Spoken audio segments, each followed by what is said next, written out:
Hi students, it's Malachy here, and it's that time of the year again where we go and create our ePortfolio for the academic year 2021-2022. So for first years this will be new for you, and for second, third and fourth years you've done this before, but we're going to be creating a new ePortfolio for this academic year. So I'm going to take you through from start to finish on this.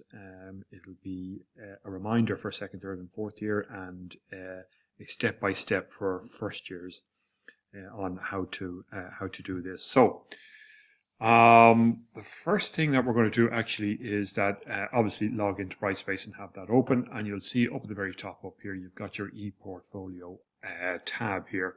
So before we drop into that, I'm going to bring over the TU Dublin website here, and if you pop into Explore and into Schools and Disciplines and into Architecture and the Built Environment and into Architecture here. So this is our, if you like, our microsite from the main TU Dublin site, and Cormac has tons and tons of really good information on this here. If you, in the site, go into Current Students here, you get access to the student handbooks, and this is the one you're looking for. Click into the TU 831. And over under program here and drop down to the very bottom, you'll get some information on the ePortfolio. So it's good to have a read of that. It's giving you some advice in terms of size of files, of your PDF files and things like that. It's very specific on the naming convention, and we're going to be really specific about that. Okay, and it's giving you some of the acronyms that we're using for the various different modules that you will be involved in.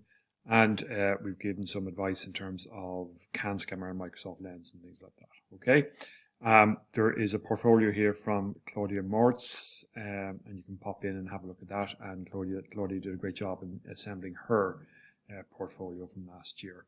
All right, so that's where that advice is, and that is well worth dipping into. Now, in the meantime, here we go. So we go into ePortfolio up here. And you will see that over on the right hand side we've got collections and presentations. Well, the new presentation is what Brightspace refer to as the ePortfolio. So those two things there are connected. So let's click in here. Now, so we're creating a new presentation stroke ePortfolio here. We've got 4 tabs across the top here, and we're going to go into each one of those. Now, this is really important. It's how we name this portfolio, and I want to be really specific about this. So we're going to start off with your name, and then it will be an underscore and the capital letter of your first name. So surname first, capital letter of your first name. TU 831, if you are on the TU course, it's DT 175 for third years and fourth years, I think, still. Okay, underscore, you're in, say, second year, which is there, and you underscore, you're doing ePortfolio, underscore, and it's 2021 underscore 2022. Now, it's important that you do the underscores here because it helps in terms of the filtering and the searching for ePortfolio. So that's the naming convention that's there. Now, nothing else to do on that box, that's grand. What you can do if you want actually do a Control-C on that and put that on the copy clipboard. Now, this is where we do create a lot of the content and the layout. So click into that one here. It starts off with an existing page. This is an existing page here. So I'm going to hit the drop-down box, and I'm going to hit the page properties, and you're going to rename this Introduction. Okay. And that's fine. You can just click into that and you can see that there's a page there called Introduction. Now, on the Introduction page, you're going to come across to the right hand side here, and you're going to add a component. So click into that. Wherever you see artifact here, Brightspace refers to an artifact as a file. So it could be it's a PDF of your Revit sheets or some sketches or whatever else like that. They're referred to as artifacts here. But what we're looking for here is information from my profile. So we want to take information from my profile and put it on the introductory sheet. Now, if I go into View Presentation here, you'll see that's what's happened here. So it fills out all of these things automatically for you. And that's grand. So I'll just close that down. So you get your profile in there. The next thing we're going to do now is we're going to set up a sheet for each of the modules that you're involved in. So if I click into new page here, and obviously we're going to give it a name. Now again, specific in terms of the naming conventions here. So for second year, TECH, all caps, remember that, 2104 underscore, and that is TDS. All right, now that's the module for TDS in second year for semester 1. And we'll hit save on that.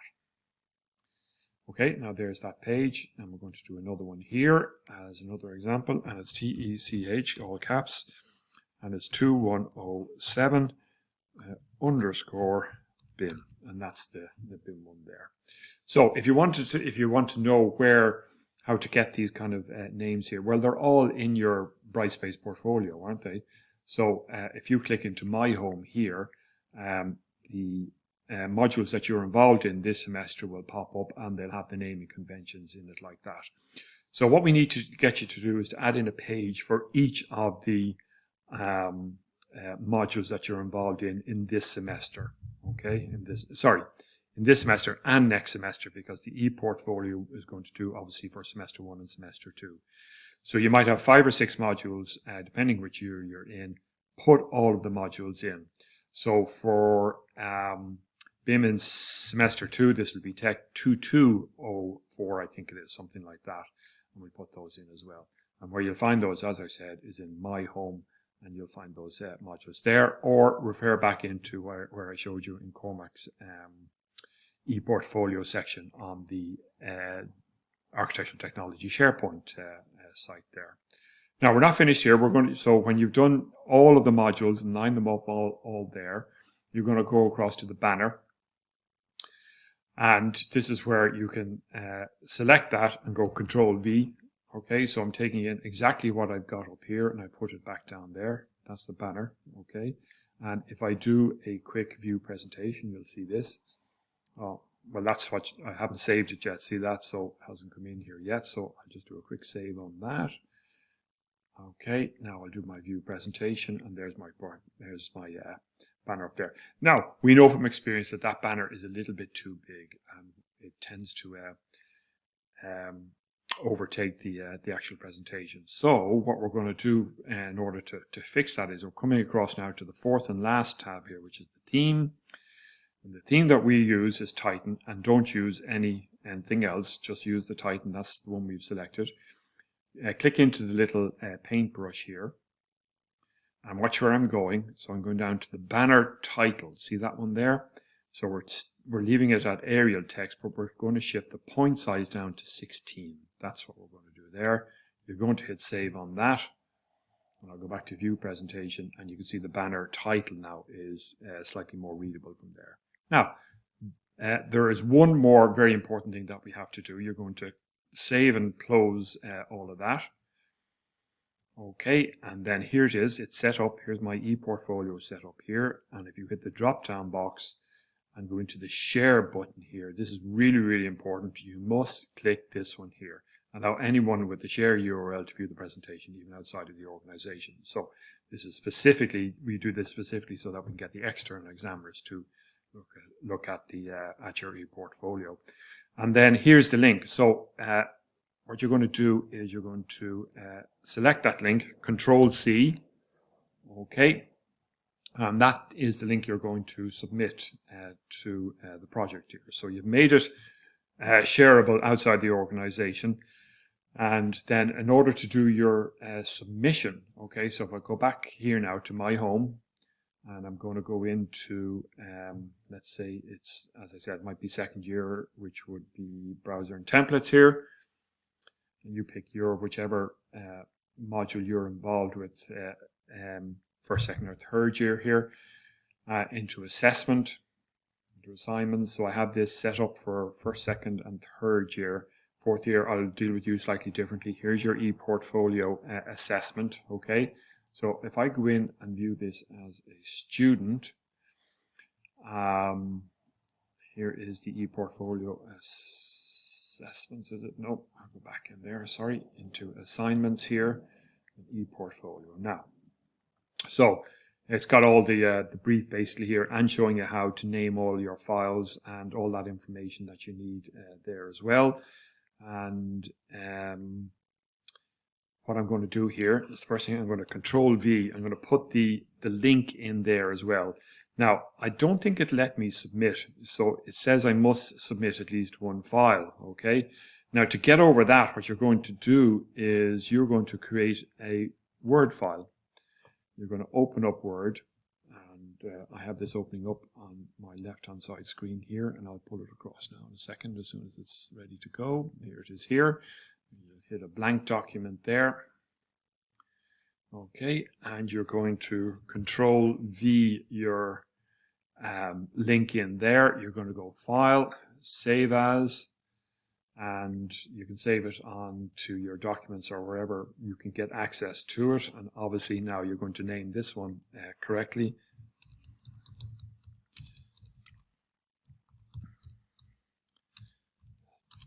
And this is BIM3 ePortfolio. I think this is project 3 in this case here. Okay, so there's that. I'm going to save that that document. And then last thing I'm going to do, because remember we said we only want PDFs submitted to the ePortfolio, you are going to print this. I'm using my Qt PDF. You see that Save Adobe, that never works for me. I just go into print and I've got my Qt PDF there, and I know that this is going to work for me there. So this is going to plot off as a PDF. Okay, and I'll put it on my desktop just for the moment. Okay, and I'll shift that across there. Now, so add a file. Go into my my computer, and then I'll go into my desktop, and there's my file there with the link attached. Add in here, and I hit submit. Done and dusted. That is your ePortfolio created and submitted. And in first, second, and third, you're going to get marks to do that as well. So that's kind of important to do that. Okay, I might as well just submit that while I'm here, and I'll pop back in there. Now that's it. I'll have a part 2 of this video set showing you how to create the artifacts and then how to get the artifacts into your ePortfolio. But just for this semester, I want you to create the portfolio, make sure you've got all of your modules created as individual pages, make sure that you share the portfolio with external users as well, copy, Control-C that link, put it onto a Word document, create a PDF, attach that PDF into your assignment here and submit it from there. And that's you done and dusted. Okay.